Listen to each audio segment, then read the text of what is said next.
วันนี้เป็นครั้งที่ 24 ตรงกับวันที่ 24 สิงหาคม พ.ศ. 2569 ข้าพเจ้านินัทพงศ์มิตรมือรหัส657ขอเป็นวาจาถวายแก้วเสียงสาธยายพุทธมนต์ถวายเป็นพุทธบูชาธรรมบูชาสังฆบูชาและเป็นอาจารยบูชาแด่องค์พุทธผู้เยี่ยมน้ำทะเลจืดและบุตรศิลาขอเทพเทวดาเจ้าทั้งหลายโปรดจงมาอนุโมทนาในการสวดสาธยายของข้าพเจ้านี้ขออนุภาพคุณพระรัตนตรัยครูบาอาจารย์เทพเทวดาทั้งหลายโปรดจงบันดาลจิตให้ของข้าพเจ้าเป็นสมาธิอันควรแก่การสวดสาธยายมนต์ต่อไปอะระหังสัมมาสัมพุทโธภควาพุทธังภควันตังอภิวาเทมิสวากขาโตภควตาธัมโมธัมมังนัมสสามิสุปฏิปันโนภควโตสาวกสังโฆสังฆังนามามิบทสวดชุมนุมเทวดาสัมมันตาจากกาวาเรสวตราข้าชันตุเทวตาสัทธมังมุนีราชัสสะสุนันตุสักขามุขทังสัพเพกาเมจารุเปคิริสิการะตะเตจันตะเลเขวิมาเนติเตระเทจักขาเมตารุวนาคาเนเขวัตุมิเขเตภูมาจายิตุเทวาชาลทาลวิสเมยะขากันตปะนาคาติคันตาสัมเกยามุนิวานวาจนังสัพโยมิสุนันตุธรรมสวนากาโลอายัมปทันตาธรรมสวนากาโลอายัมปทันตาธรรมสวนากาโลอายัมปทันตาบทสวดนามการสิทธิคาถานะโมตัสสะภะคะวะโตอะระหะโตสัมมาสัมพุทธัสสะนะโมตัสสะภะคะวะโตอะระหะโตสัมมาสัมพุทธัสสะนะโมตัสสะภะคะวะโตอะระหะโตสัมมาสัมพุทธัสสะบทไตรสรณคมพุทธังสรณังคัจฉามิธัมมังสรณังคัจฉามิสังฆังสรณังคัจฉามิทุติยมปิพุทธังสรณังคัจฉามิทุติยมปิธัมมังสรณังคัจฉามิทุติยมปิสังฆังสรณังคัจฉามิตติยมปิพุทธังสรณังคัจฉามิตติยมปิธัมมังสรณังคัจฉามิตติยมปิสังฆังสรณังคัจฉามิโอโสถสัจจะกิริยาคาถานัตถิเมสารนังอัญญังพุทโธเมสารนังวรังเอเรนะสัจจาวเชนะสุทิเมหตุสัมปทานัตถิเมสารนังอัญญังธัมโมเมสารนังวรังเอเรนะสัจจาวเชนะสุทิเมหตุสัมปทานัตถิเมสารนังอัญญังสังโฆเมสารนังวรังเอเรนะสัจจาวเชนะสุทิเมหตุสัมปทาคาถาพระพุทธเจ้า28พระองค์ตังเมสัทธิโกมังสุเรโสอาปานะอาสุสุติอาชาสิติปุวิสีเวปุโกกะโคนะมามิหังบทสวดมหาสมัยสูตรเอวัมเมสุตังเอกังสัมมยังภควาสังเคสุวิหารติกัปปิวัตุสมิงมหาวเนมหตาภิกขุสังเคนะสติมัจจามะเตหิภิกขุสัตเตหิสัพเพเหวะอารันเตหิทัสสหิจาโลกาเตตุหิเทวตาอิบุรีนาสันนิปิตาหุติภควันตัสสะนิยภิกขุสังฆัจจาอาตโคจตุนังสุทธาวาสกายิกานังเทวานังเอตัตโอสียังโภภควาสังเคสุวิหารติกัปปิโตตุสมิงมหาวเนมหตาภิกขุสังเคนะสติมัจจามะเตหิภิกขุสัตเตหิสัพเพเหวะอารันเตหิทัสสหิจาโลกาเตตุหิเทวตาอิบุรีนาสันนิปิตาหุติภควันตัสสะนิยภิกขุสังฆัจจา ยานุนามายปียนะภควาเตนุปัสสกามายามะปัสสกามิตวาภควโตสันเตปเจกคาถาภาษายมาติอัตโคตาเทวตาสายทาปีนามาพระวาปุริโสสัมมัญชิตังวามหังมัสสายะมัสสายตังวาหังสมิชยะเอวะเมวะสุทธามาสิสุเทเวสุอัตตริตาภควโตปุระโตปาตุระหังสุอัตโคตาเทวตาภควันตังอภิวาเทตวายกัมมันตังอัตตังสุกัมมันตังตาโขเอตาเทวตาภควโตสันเจมะทังอมัสสีมาสัมปโยปวารสมิงเทวคายาสมังคตาธรรมหิมังธรรมสัมยังทิตายวะปราชิตาสังฆติ อัตโขปราเทวตาภควโตสันเจมะทังกปาสิตตาภิกขโวสมาทังสุจิตังอัตโนทุกขมกังสุสารทิวานิกามิทาเหตวาอินทิยานิอัคติตปิตาติอัตโขปราเทวตาภควโตสันเจมะทังกปาสิเชตวาคีรังเชตวาบริคังทักขิรังหัตถมเมชาเตสนติสุทาวิมลาตุติมตาสุขันตาสุสุนัคติอัตโขปราเทวตาภควโตสันเจมะทังกปาสิเยเตจิตังสนุนัคตาเสนเตชมิสติอปาจิมิปังยามานุสังหังเทวกายังบริปุเรสันติติ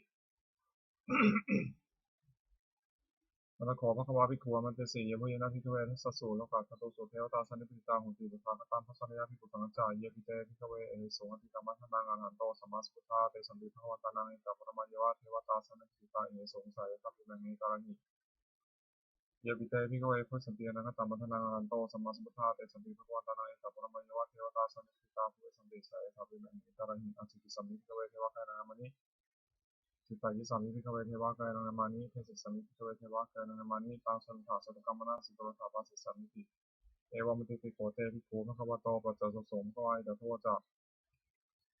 สิโลกามนุกัสสามิยถาปุมาปัสสิตายิสิตาคิริขพลังปหิตตาสมหิตาปุติสหวสันลินาโลมหังสาปิสัมพโนวทาตวสาสุขาวิปัสสนานาภิลาภิโยวัสสเตยตวาวเนกปิตวะธเวตโตอมิสุขาสาวเกสัสเนโยเต เทวกายาวิกตาเตชนะถาวิกโวเตจตปามัตรุตวาวุสาสสนังเตสัมปะตุระหูยนังอมรุสานะสนังเบเกสตามะระโขสหัสสังอัฏฐสตริงสตังเกสาสานังอมรุสานมะสงอเปเกนตามะระโขทิสาสภาวุตาโอหง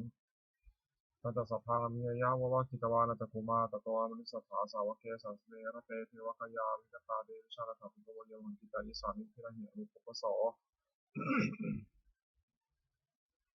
สัตตสหัสสาวะขาภูมาคปิลวัฏวายคุมโตชติมโตวันวัตโตสัจจิโนมัทธรรมนาภิกรรมปุกุรังสมัยนิวังชัสสะสาหิมวัตตายขานนาโตนิโนจิมโตชติมโตวันวัตโตสัจจิโนมัทธรรมนาภิกรรมปุกุรังสมัยนิวัง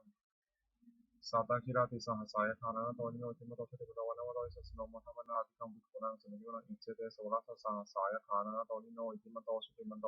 วันวัตโตสัจจิโนมัทธรรมนาภิกรรมปุกุรังสมัยนิวัง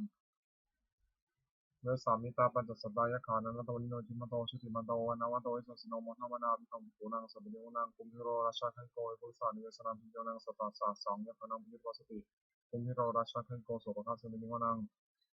ปุริมันจัติสังราชาทุตารัตโถวสัสติพันธพนาธิปติวาราชายสัสสิโสปุตตปิตาสาภาวันธรรมนามัมพลายจิมโตชุติมันโตวันวันโตอิสัสโนมทัมนาภิกรรมปุนังสัมปิโนนัง ทักขิณาจาติสาราชาบุรุษโหตปาสสติกุมารนาธิปติมาราชายสัสสิโสปุตตปิดาสาภาวันธรรมนามหาภลายกิมโตสุติมิโตวันนวโตสัสสิโนมธรรมนาภิกรรมปุนาสุติมนัง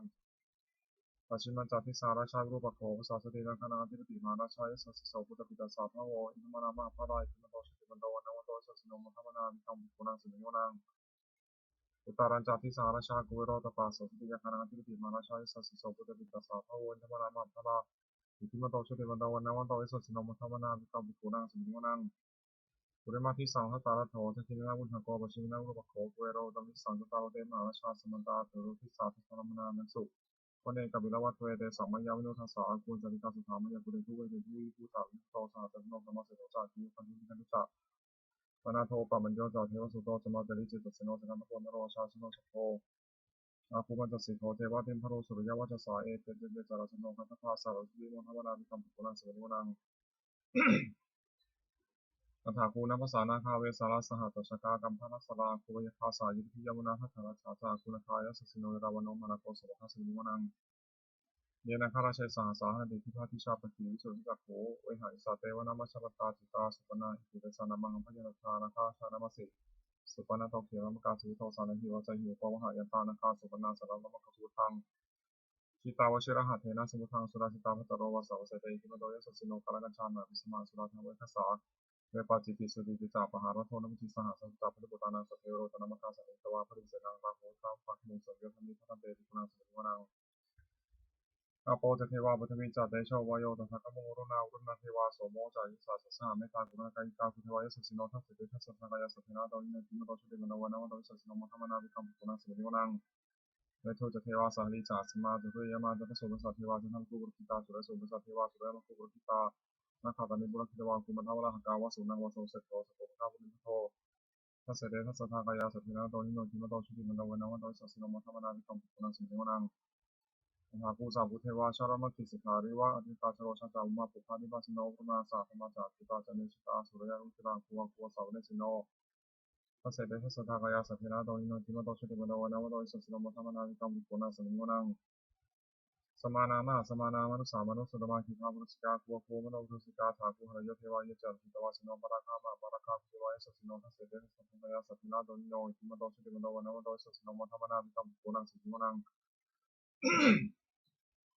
สุกาการุมหารุณาภวยข้าสัสสะโอทาตกะยะหาปะมุขาบุเทวาวิจักขณาสัทธามตาหารัคชามิสกาจายิสัสสิโนธนะ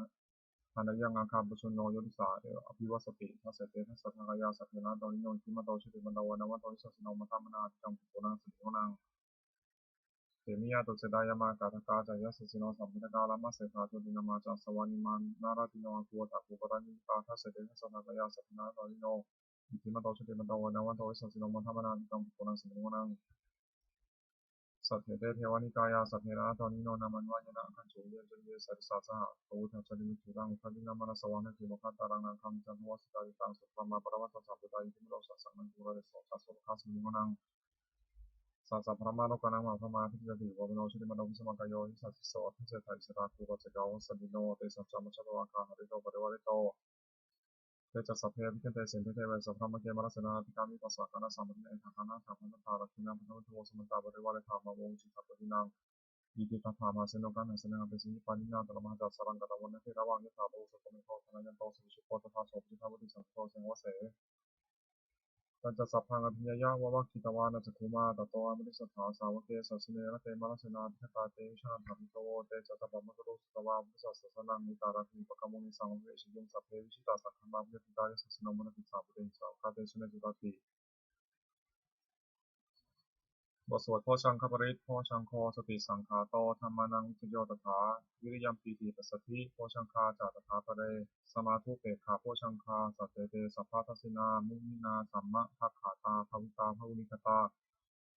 สังวัตตันติเพียยะนิพพานายะจัพพุริยาเอเตนะสัจจาวเชนะโสติเตหุตุสัพพทา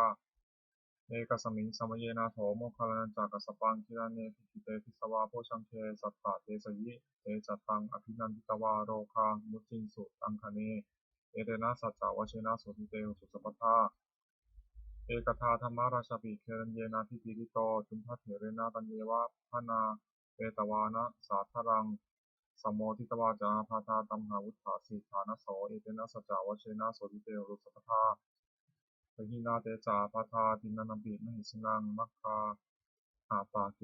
กิเลสาวะปัตตานุปติธรรมตังเอเตนะสัจจาวเชนะโสติเตหุตุสัพพทาสวดบารมี30ทัศฐานะปารมีสัมมโนฐานะอุปปารมีสัมมโนฐานะปรมัตถปารมีสัมมโนเมตตาเมตตากรุณามุทิตาอุเบกขาปารมีสัมมโนอิติโสภควาศีลปารมีสัมมโนศีลอุปปารมีสัมมโนศีลปรมัตถปารมีสัมมโนเมตตาเมตตากรุณามุทิตาอุเบกขาปารมีสัมมโนอิติโสภควา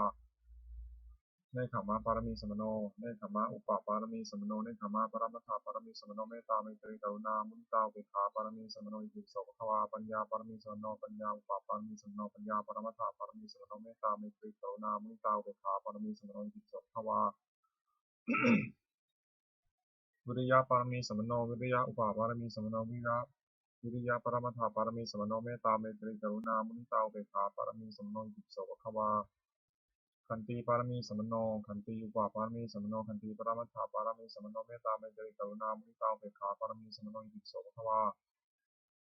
สัจจะปารมีสัมมโนสัจจะอุปปารมีสัมมโนสัจจะปรมัตถปารมีสัมมโนเมตตาเมตตากรุณามุทิตาอุเบกขาปารมีสัมมโนอิติโสภควาอธิฐานะปารมีสัมมโนอธิฐานะอุปปารมีสัมมโนอธิฐานะปรมัตถปารมีสัมมโนเมตตาเมตตากรุณามุทิตาอุเบกขาปารมีสัมมโนอิติโสภควาเมตตาบารมีสัมปันโนเมตตาอุปบารมีสัมปันโนเมตตาปรมัตถบารมีสัมปันโนเมตตาไมตรีกรุณามุทิตาอุเบกขาบารมีสัมปันโนอิติโสภควาอุเบกขาบารมีสัมปันโนอุเบกขาอุปบารมีสัมปันโนอุเบกขาปรมัตถบารมีสัมปันโนเมตตาไมตรีกรุณามุทิตาอุเบกขาบารมีสัมปันโนอิติโสภควาทัสสะบารมีสัมปันโนทัสสะอุปบารมีสัมปันโนทัสสะปรมัตถบารมีสัมปันโนเมตตาไมตรีกรุณามุทิตาอุเบกขาบารมีสัมปันโนอิติโสภควาพุทธังสรณังคัจฉามิธัมมังสรณังคัจฉามิสังฆังสรณังคัจฉามินะมามิหัง นะโมตัสสะภะคะวะโตอะระหะโตสัมมาสัมพุทธัสสะนะโมตัสสะภะคะวะโตอะระหะโตสัมมาสัมพุทธัสสะนะโมตัสสะภะคะวะโตอะระหะโตสัมมาสัมพุทธัสสะบทสวดพระคาถาที่พยมนต์เจริญธาตุหกพุทธังอายุวัฒนังชีวิตังยาวานิพานังสารนังกัจฉามิธัมมังอายุวัฒนังชีวิตังยาวานิพานังสารนังกัจฉามิสังฆังอายุวัฒนังชีวิตังยาวานิพานังสารนังกัจฉามิทุติยมปีพุทธังอายุวัฒนังชีวิตังยาวานิพานังสารนังกัจฉามิทุติยมปีธัมมังอายุวัฒนังชีวิตังยาวานิพานังสารนังกัจฉามิทุติยมปีสังฆังอายุวัฒนังชีวิตังยาวานิพานังสารนังกัจฉามิตาติยมปีพุทธังอายุวัฒนังชีวิตังยาวานิพานังสารนังกัจฉามิตาติยมปีธัมมังอายุวัฒนังชีวิตังยาวานิพานังสารนังกัจฉามิตาติยมปีสังฆังอายุวัฒนังชีวิตังยาวานิพานังสารนังกัจฉามิวายโยจาพุทธาคุณังอรหังพุทโธอิติโสภควานามามิหังอรหังสัมมาสัมพุทโธวิชาจารณะสัมปันโนสุขโตโลกวิทูอนุตตรโรปุริสธรรมสารถิสัทธาเทวมนุสสานังพุทโธภควาติวายโยจาธรรมเมตังอรหังพุทโธอิติปิโสภควานามามิหังสวากขาโตภควตาธัมโมสันทิฏฐิโกอากาลิโกเอหิปัสสิโกโอปัญญิโกปัจจตังเวทิตาโพวิยุหิติวายโยจัสสังฆานังอรหังพุทโธอิติปิโสภควานามามิหังสุปฏิปันโนภควโตสาวกสังโฆอุชุปฏิปันโนภควโตสาวกสังโฆยะยะปฏิปันโนภควโตสาวกสังโฆสามีจิปฏิปันโนภควโตสาวกสังโฆ ยะทิทังจัตตาริปุริสายุคานิอัตถปุริสบุคลาเอสะภะคะวะโตสาวกสังโฆอาหุเนยโยปะหุเนยโยทักขิเนยโยอัญชลีกรณิโยนุตตรังปุญญเขตังโลกัสสาติธาตุปริสุทธานุภาเวนะสัพพทุกขาสัพพยาสัพพโรคาวิมุตตันติอิติธรรมะโทติยังสัพพทิสัพพตตายะสัพพวันตังโลกังมุตตากรุณามุตตาเวขาสหคเตนะเตตสาสะสุติสัมภิตวาวิหารติสุขังสุปฏิสุขังปฏิพุชตินะปาปกังสุปินังปฏิมโนสานังปิโยโหติอามโนสานังปิโยโหติเทวตาระคันตินะสัยทิวาวิสังวาสัทธังวากรรมติโตตังสิตังสมาธิยติมุขาวโนวิปัสสิทธิสัมโนกรังกโรติอุตติงอปติชันโตธรรมารโภปโคติอิติอุทธามาโทเตยังอวตังอวราสุขาชีโนกตังยะพลังไมหังสัมปติพุทโธเมภวตุสัพพมังครังรักขตุสัพพเทวตาสัพพุทธานุภาเวนะสัพพธรรมานุภาเวนะสัพพสังฆานุภาเวนะโสติโยตุญญันตรังอรังโตอิติโสภวานามามิหังเตโชจาพุทธาคุณังอนังพุทโธอิติโสภวานามามิหังอนังสัมมาสัมพุทโธวิชาจารณะสัมปันโนสุขโตโลกวิทูอนุตตโรปุริสธรรมสารถิสัทธาเทวมนุสสานังพุทโธภวาติเตโชจาธรรมเมตังอนังพุทโธอิติโสภวานามามิหังสวากขาโตภควตาธโมสัพพิติโกอากาลิโกหิปัสสิโกมณิโกปัจจตังวุฒิตัพโพยูหิติเตโชจักสังฆานังอรหังพุทโธอิติปิโสภควานามามิหังสุปฏิปันโนภควโตสาวกสังโฆอุชุปฏิปันโนภควโตสาวกสังโฆยะยะปฏิปันโนภควโตสาวกสังโฆสามีจิปฏิปันโนภควโตสาวกสังโฆยะทิทังจัตตาริปุริสายุคานิทัพปุริสบุคลาเอสะภควโตสาวกสังโฆอังเนยโยปังเนยโยทักขิเนยโยอัญชลีกาเรโยนุตตรังปุญญเขตังโลกัสสาติธาตุปริสุทธานุภาเวนะสัพพทุกขาสัพพยาสัพพโรคาวิมุตตันติอิติธรรมะโทติริยังสัพพทิสัพพตายะสัพพวันตังโลกังเมตตากรุณามุนตาเวขาสหคเตนะเจตสาสะสุติสัมภิตวาวิหารติสุขังสุปฏิสุขังปฏิพุชตินาปาปกังสุปินังปสติมนุสสนังปิโยติอมนุสสนังปิโยติเทวตารักขันตินาสายทิวาวิสังวาสัทธวากรรมติตัวตังจิตตังสมาธิยติโมขาวโนวิปัสสิทธิสัมมโนกรังกรติวิริยปฏิวิชันโตธรรมารโภปโคติอิติอุทามาโตติริยังอวรังอวราสุขาชีโนกตังยะพลังไมหังสัตถทีพรตุเมภวตุสัพพมังครังรักขตุสัพพเทวตาสัพพุทธานุภาเวนะสัพพธรรมานุภาเวนะสัพพสังฆานุภาเวนะโสติของตุนิยันตรังอนังพุทโธอิติปิโสภควานามามิหังอาโภจาพุทธาคุณังอนังพุทโธอิติปิโสภควานามามิหังอนังสัมมาสัมพุทโธวิชชาจารณะสัพพโนสุขโตโลกวิทูอนุตตโรปุริสธรรมสารถิสัทธาเทวมนุสสานังพุทโธภควาติอาโปจัตถเมตังอนังพุทโธอิติปิโสภควานามามิหังสวากขาโตภควตาธโมสันติติโกกาลิโกอิปัสสิโกปะนิโกปัจจตังวุฒิตัพโพยิหิติอาโภจาสังฆานังอนังพุทโธอิติปิโสภควานามามิหังสุปฏิปันโนภควโตสาวกสังโฆอุชุปฏิปันโนภควโตสาวกสังโฆยะยะปฏิปันโนภควโตสาวกสังโฆสามีจิปฏิปันโนภควโตสาวกสังโฆญาทิทังจัตตาริปุริสายุคานิทัพปุริสบุคลาเอสะภควโตสาวกสังโฆอังเนยโยปังเนยโยทักขิเนยโยอัญชลีกาลนิโยมิตรังปุญญเขตังโลกัสสาติธาตุปริสุทธานุภาเวนะสัพพทุกขาสัพพยาสัพพโรคาวิมุตตันติอิติธรรมะโทติริยังสัพพทิสัพพตตายะสัพพวันตังโลกังมิตากรุณามุตตาเวขาสหคเตนะเจตสาจาตุทิสัมภริตวาวิหารติสุขังสุปฏิสุขังปฏิชุปฏิพุชตินาปาปกังสุตินังปสติมนุสสนังปิโยติอมนุสสนังปิโยติเทวตารักขันตินาสัยทิวาวิสังวาสัทธวากรรมติสุวตังจิตตังสมาธิยติมุขาวโนวิปัสสิทธิสัมมโหกรังกโรติวริงปฏิวิชันโตธรรมะโรโภโคติอิติอุทามาโทติริยังอเวรังอเวราสุขาชีโนกตังยะพลังไมหังสัพพิปติวันตุเมภวตุสัพพมังครังรักขุสัพพเทวตาสัพพุทธานุภาเวนะสัพพธรรมานุภาเวนะสัพพสังฆานุภาเวนะโสติโยนตุนิยันตรังอนังพุทโธอิติปิโสภควานามามิหังปัทวีจะพุทธาคุณังอรังพุทโธอิติปิโสภควานามามิหังอรังสัมมาสัมพุทโธวิชาจารณะสัพพโนสุขโตโลกวิทูอนุตตโรปุริสธรรมสารถิสัทธาเทวมนุสสานังพุทโธภควาติปัทวีจะธรรมเมตังอรังพุทโธอิติปิโสภควานามามิหังสวากขาโตภควตาธโมสัจจิโกกาลิโกอิปัสสิโกปะนิโกปัจจตังวิทัพโพยิหิติวัฏวิจารสังฆานังอนังวุโธอิติปิโสภควานามามิหังสุปฏิปันโนภควโตสาวกสังโฆสุปฏิปันโนภควโตสาวกสังโฆยะปฏิปันโนภควโตสาวกสังโฆสามีจิปฏิปันโนภควโตสาวกสังโฆยะทิทังจัตตาริปุริสายุคานิทัพปุริสบุคลาเอสะภควโตสาวกสังโฆอังเนยโยปังเนยโยทักขิเนยโยอัญชลีการณิโยนุตรังปุญญคิตังโลกัสสาติธ าตุปริสุทธานุภาเวนะสัพพทุกขาสัพพยาสัพพโรคาวิมุตติอิธรรมโทติริยังสัพพิสัพพตายะสัพพวันตังโลกังเมตตากรุณามุทิตาอุเบกขาสหคเตนะเตจสาจาตุติสัมฤตวาวิหรติสุขังสุปฏิสุขังปฏิพุชตินะปาปกังสุปินังปัสสติมนุสนังปิยโหติอมนุสนังปิยโหติเทวตาระคันตินัสสัจชีวาวิสังวาสัทธังวากรรมติตัวตังจิตตังสมนิยติมุขาวโนวิปัสสิทธิสัมโนกรังกโรติอุตริงอปติวิชันโตพระมารคุโหติอิทิวธรรมะโทติวิยังอวรังวราสุขาชิโนกตังบุญญาพลังไมหังสัพเพกีพวันตุเมภวตุสัพพมังคารังรักขุสัพพเทวตาสัพพุทธานุภาเวนะสัพพธรรมานุภาเวนะสัพพสังฆานุภาเวนะโสติโนตุนิรันตรังอรหัมุตโตอิติโสภควานามามิหัง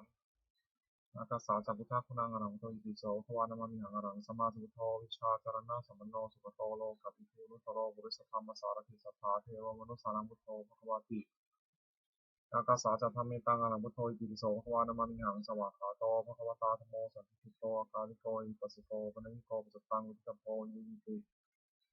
อากาสาจัสังฆานังอรหังพุทโธอิติปิโสภควานามามิหังสุปฏิปันโนภควโตสาวกสังโฆอุชุปฏิปันโนภควโตสาวกสังโฆยยะปฏิปันโนภควโตสาวกสังโฆสามีจิปฏิปันโนภควโตสาวกสังโฆยะทิทังจัตตาริปุริสายุคานิทัพปุริสบุคลาเอสาภควโตสาวกสังโฆอังเนโยปังเนโยทัคคิเนโยอัญชลิการณิโยนุตรังปุญญเขตังโลกัสสาติ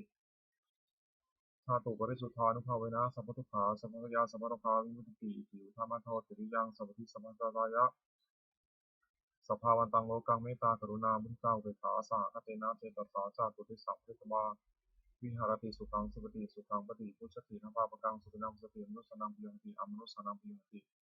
เทวตารักขันตินัสสากีวาวิสังวาสัทวากรรมติโยตังจิตังสมัญญติมุขาวโนวิปัสสิทธิสัมโนครังกโรติปริงอปติวิชันโตพระมาโลกุภโหติอิติอุทามะโทติริยังอวรังอวราสุขาชีวิโนกตังปุญญาพลังไมหังสัพเพปะคีพวันตุเมภวตุสัพพมังคารังรักขุสัพพเทวตาสัพพุทธานุภาเวนะสัพพธรรมานุภาเวนะสัพพสังฆานุภาเวนะโสติโยตุนิรันตรังอรหัมพุทโธอิติปิโสภควานามามิหังวิญญาณัญจพุทธาคุณังอรหัมพุทโธอิติปิโสภควานามามิหังอรหังสัมมาสัมพุทโธวิชาจารณะสัมปันโนสุขโตโลกวิทูนุตโรบุริสธรรมสารติสัทธาเทวมนุสสานังพุทโธภควาติวิญญาณัญจธรรมเมตังอรหังพุทโธอิติปิโสภควานามามิหังสวากขาโตภควตาธัมโมสันติโกกาลิโกอิปัสสิโกมะนิโกปัสสตังวิทัพโพยิวิติวิญญาณัญจสังฆานังอรหังพุทโธอิติปิโสภควานามามิหังสุปฏิปันโนภควโตสาวกสังโฆอุชุปฏิปันโนภควโตสาวกสังโฆยยะปฏิปันโนภควโตสาวกสังโฆสามีจิปฏิปันโนภควโตสาวกสังโฆยะทิทังจัตตาริปุริสายุคานิทัพปุริสบุคลาเอสาภควโตสาวกสังโฆอังเนโยปังเนโยทัคคิเนโยอัญชลิการณิโยนุตรังปุญญคิตังโลกัสสาติธาตุปริสุทธานุภาเวนะสัพพทุกขาสัพพยาสัพพโรคาวิมุตติอิติธรรมโทติริยังสัพพิสัพพตายะสัพพาวันตังโลกังเมตตากรุณามุทิตาอุเบกขาสหคเตนะเจตสาจาตุติสัมฤตวาวิหรติสุขังสุปฏิสุขังปฏิพุชตินะปาปกังสุปินังปัสสติมนุสสานังปิโยโหติอมนุสสานังปิโยโหติเทวตารักขันตินัสสาคีวาวิสังวาสัทธังวากรรมติตัวตังจิตังสมุนิยติมุขาวโนวิปัสสิทธิสัมมโนคลังกโรติปริญญาปฏิวิชันโตพระมาโลกุโคติอิติอุทามะโทติยังอวรังอวราสุขาชีวิโนกตังมิจพลังไมหังสัพเพปะกีพันตุเม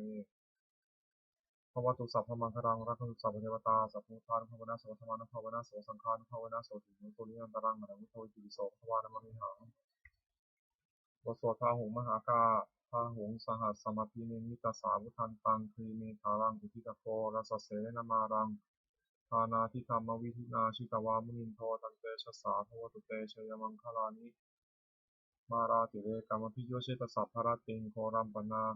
ลาวากามัคคะมัทธัยักขังขันติสุทันตวิธินาชิตวามุนินโทตันเตชะสาโทตุเตชยมังคลานินาราคิริงคชาวรังอติมาตภูตังภาวะกิจักกัมมัสสนีวสุทารุนันตังเมตัมพุเสกวิธินาชิตวามุนินโทตันเตชะสาโทตุเตชยมังคลานิอุคิปะขะขมะหิขามติหัตถสุทารุนันตังภาวันติโยชนะปะถังคุลิมานะวันตังอิทิวิสังคาตมโนชิตวามุนินโทตันเตชะสาโทตุเตชยมังคลานิกตวานักกัตถมุทารังอิวคัพพินิยาจินจายทุทวจนังชนากายมัชเชสันเตนาโสมาวิธินาชิตวามุนินโทตันเตชะสาโทตุเตชยมังคลานิส สัจจังวิหายะมติสัจจะกวาทะเกตุงวาทาพิโรปิกามะตังอาทิอันทภูตังปัญญาปฏิปัชชนิโตชิตวามุนินโทตันเตชะสาโทตุเตชยมังคลานินันโทปนันทพุชคังวิพุทังมิหิติงปุเตนะเถระพุชเคนะธรรมาปัญญโตอินทูปะเทสาวิธินาชิตวามุนินโทตันเตชะสาโทตุเตชยมังคลานิทุกขาหาทิทิพุชเคนะสุทัตถะถังธรรมังวิสุทธิชุตินิพิภากาพิธานังยานาคาเทนะวิธินาชิตวามุนินโทตันเตชะสาโทตุเตชยมังคลานิเอตาปิพุทธชยมังคาละอัตถคาถาโยวาจโนทินาทิเนสารเตมตันทีนิตาวานเนกาวิวิธานิจุปัฏฐวานิโมขังสุขังอธิคมายะนาโรสปัญโยมหาการุณิโกณโถหิตายะสัพพะปนินางปุเรตวาบามิสัพพะปะโตสมุติมุตตมังเอเตนะสัจจาวชนะเหตุเตชะมังคลังชยันโตพุทธยามุเลสักยานังนันทิวันโนเอวังตวังวิเชโอหิชยโสเชมังคเลยปราชิตปันเตสิเสปริวิโปคะเรอภิเสเกสัพพุทธนังอาคาปโตปวัตติสุนัขตังสุมังคลังสุปปาตังสุหุติตังสุขโนสุมุตโตจะสุริทังพระมาจารสุปัทกินังกายกัมมังวาจากัมมังปัทกินังมโนกัมมังปาราทิเตปัทกินาปัทกินานิกตวานาปัทเตปัทกิเนภวตุสัพพมังคลังรักตุสัพพเทวตาสัพพุทธานุภวนาสัพพสัพพพุทธานุภาวนาสัทธาสุถีพวันตุเตภวตุสัพพมังคลังรักตุสัพพเทวตาสัพพธรรมานุภาวนาสัทธาสุถีพวันตุเตภวตุสัพพมังคลังรักตุสัพพเทวตาสัพพสังฆานุภาวนาสัทธาสุถีพวันตุเตบทสวดทวกิงสาการปาฐาอาการ32อยังโคเมกายโยกายของเรานี่แลอุทังปาทาตาราเบื้องบนแต่พื้นเท้าขึ้นมาอาโทเคสามัทกาเบื้องต่ำแต่ปลายผมลงไปตาจาปริยันโตมีหนังหุ้มอยู่ในสุดรอบปูโรนันปากรัสสะสุจิโนมเต็มไปด้วยของไม่สะอาดมีประการต่างๆอาทิอิมัสนิกายเยมีอยู่ในกายนี้เทสาคือผมทั้งหลายโลมาคือขนทั้งหลายนักขาคือเล็บทั้งหลายทันตาคือฟันทั้งหลายตาโจคือหนังมังสังคือเนื้อนาหารูคือเอ็นทั้งหลายอัฐิคือกระดูกทั้งหลายอัฐินิชังเยื่อในกระดูกวักกลางม้ามหัตถยังหัวใจยะกานังตับปีโลมะกลางผังผืดตีหกังไตปภาสังปอดอันตังไส้ใหญ่อันตัดนังไส้น้อยอิทาริยังอาหารใหม่กาลิสังอาหารเก่าพัทธเกมัทธาลุงคังเยื่อในสมองศีรษะติดตังน้ำดีเสมหะน้ำสะเลปโพน้ำเหลืองโลหิตังน้ำเลือดเสโทน้ำเหงื่อเมโทน้ำมันข้นอัสสุน้ำตาวสาน้ำมันเหลวเขโรน้ำลายสิงคานิกาน้ำมูกวสิกาน้ำไข่ข้อมุตตังน้ำมูดเอวะมาอย่างเมกายโยกายของเรานี้อย่างนี้อุทังปาทัตตาราบุคคลแต่พุทธขึ้นมาอโทเกสามัทกาเบื้องต่ำแต่ปลายผมลงไปตาจับปาริยันโตมีหนังหยุดมิสุรอบปูโรนะปากาสัพอสุติโนเป็นไปด้วยของไม่สะอาดมีประการต่างๆอย่างนี้แลบทสวดพินหาปัจเจเวคคณะปาฐะชนะธรรมหิชรังอนาติโตเรามีความแก่เป็นธรรมดาจะต้องมีความแก่ไปไม่ได้พยาธิธรรมหิพยาธิอนาติโตเรามีความเจ็บไข้เป็นธรรมดาจะต้องพ้นความเจ็บไข้ไปไม่ได้มรณะธรรมหิมรณะอนาติโตเรามีความตายเป็นธรรมดาจะต้องพ้นความตายไปไม่ได้สัพเพหิเมปีหิมนาปีหินานาภาโววินาภาโวนอกจากเราเว้นไปต่างๆคือว่าเราจะต้องพัดพลาดจากของรักของเจริญใจทั้งสิ้นไปกรรมสกมหิกรรมทายโทกรรมโยนิกรรมบรรทุกรรมปฏิสารโนเรามีกรรมเป็นของตนมีกรรมเป็นผู้ให้ผลมีกรรมเป็นแดนเกิดมีกรรมเป็นผู้ติดตามมีกรรมเป็นผู้อาศัยยังกรรมังกริสามิกายานังวาปาปกังวาตัสสะทายโทภุสามิเราจะทำกรรมอะไรไว้เป็นบุญเป็นบาปเราจะเป็นทายาทคือเราจะต้องรับผลของกรรมนั้นสืบไปเอวังอามีหิยพินหังก็จะได้กิตพังเราทั้งหลายพิจารณาอย่างนี้ทุกวันเถิดบทสวดพระเทกรตาคาถาแปลอติตังนานวาข้ามายานปฏิตังเสียนะครับตังบุคคลไม่ควรตามถึงสิ่งที่ต้องไปแล้วด้วยอะไรและไม่พึงพวงถึงสิ่งที่ไม่มาถึงยถตีตามไปหินันตังอัปปตัญจานะครับตังสิ่งดีก็รับไปแล้วสิ่งนั้นนะเขาจะไม่มาปัจจุบันนั้นเจอธรรมังแต่ถาธรรมวิปัสสติสังดังสังกังตังวิธรรมนุพโรเยผู้ใดเห็นธรรมมันเกิดขึ้นเฉพาะหน้าในที่นั้นมีแจ่มแจ้งไม่แน่ไม่คอนแข่งคนพ่อพูดประกาศเช่นนั้นไว้อาชีวะกิจจามาตปังโกชัญญามรณงสุเวกความเพียรเป็นกิจที่ต้องทำวันนี้ใครจะรู้ความตายในพรุ่งนี้และหิโนสังขารเตนะมหาเสนน้ำจุนาเพราะการปฏิบัติธรรมจุฬาซึ่งมีแสนมากจะไม่มีสำหรับเราเอวังวิหาริมันตาปิงของรัตตังตั้งฟังไว้พระเทกรัตโตติสัตโตจิตเตมุนีผู้สงบย่อมกล่าวเรียกผู้มีความเป็นอยู่เช่นนั้นไม่เกียจคร้านทั้งกลางวันกลางคืนว่าผู้เป็นอยู่ในเพียงเราทีเดียวก็น่าชมบทสวดเมตตายังกิจิคาถาแผ่เมตตาแบบเฉพาะของหลวงชอบฐานสโมยังกิจิกุศลังกัมมังสัพเพหิกเตหิกตังยังนวะนโมทันตุทันตุทันเตเทวาสิทานิยทิกาทุกาลิกาสตาหุตุสุขิตาหุตุทุกขาปมุจจตุ มาตาปิตาสุขิตาโหตุทุกขาภูมิจตุสัพเพยติกาสุขิตาโหตุทุกขาภูมิจตุสัพเพอายติกาสุขิตาโหตุทุกขาภูมิจตุสัพเพติสาสัพเพขาสัพเพเวตาสุขิตาโหตุทุกขาภูมิจตุสัพเพอาจาริยุปัชฌายาสุขิตาโหตุทุกขาภูมิจตุสัพเพนัคขตาสุขิตาโหตุทุกขาภูมิจตุสัพเพเทวาสุขิตาโหตุทุกขาภูมิจตุสัพเพสามัคคีนังสมิชันตุโว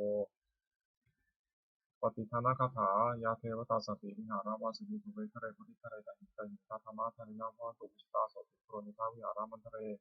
เทราจัมมชานวคาสติโพสารามิกาธนปฏิวสกาคามาติสานิกมาติสราสปาทุตาสุตาพุตุเต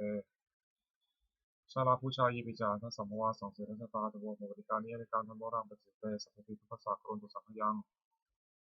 ปตุจิตังสตังธรรมทัตตราตบุคลาสัมโพตุสมควะทายะใจหิตายะจาเทระคตุสัมโมสัพพิธรรมจาริโนวัติสัพโพวิยมาธรรมะเรปวิเตสันนาโหตุสัพพิปานิโนปะสัสเสสัมมาทารังโมจันโตกาลิทาวะสตุวุติภวะสัตตนาสมิทังมิตุเมนะอิมาตาปิตาตาตาชังนิจังรักติตะกังอิวังธรรมินาชโนปชังรักตุสัมปทาเทวตาอุโยชนะคาถาทุกขปตาจินิทุกขาพยาปตาจินิพยาสุขปตาจินิโสกาโหตุสัพเพตินันนิโนเอตาวราจันมิสัมพังพุทธสัมปทังสัพเพเทวานุมัตตุสัพพะสัพพติสิทธิยาทานังทัตตุสัพพยาสิรังมัตตุสัพพทาภาวนาพิรตาโหตุขัจฉตุเทวตาคตาสัพเพพุทธาพระปตาปัจเจกนันเตมพลังอนันตานันจาเตชนะรักขมัตติสัมปโสตัวแทนเมตตาอุทิศสัพเพสัตตาสัพพาโหตุอาวราสุขาชีวิโนขอจะทั้งหลายยืนเนื่องอย่างกันและกันเลยจงมีผู้ดำรงที่อยู่สุขทุกเถิดกตังบุญยังพลังในหังสัพเพปกีพ้นตนเองขอสัตว์ทั้งหลายจงได้สวยผลบุญที่พระเจ้าได้บำเพ็ญด้วยกายวาจาใจและนั้นเทิน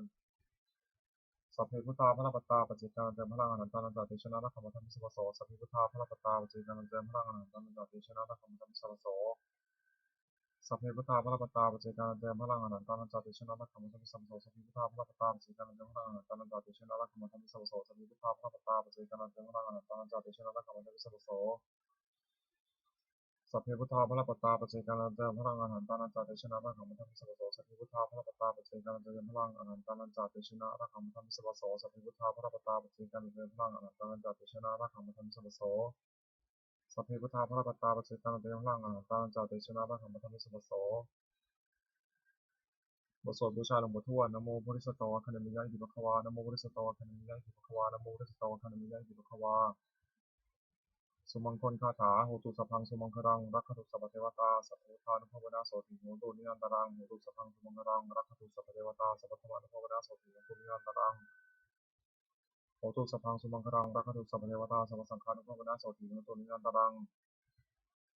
ขอที่ส่งแห่งผลบุญกุศลนั้นเกิดจากการสวดสรรเสริญคุณพระรัตนตรัยพร้อมทั้งการเจริญพระพุทธมนต์และพระคาถาเหล่านี้โปรดจงเป็นพลปัจจัยให้องค์หลวงปู่ศิลาสิริจันโทมีแข็งแรง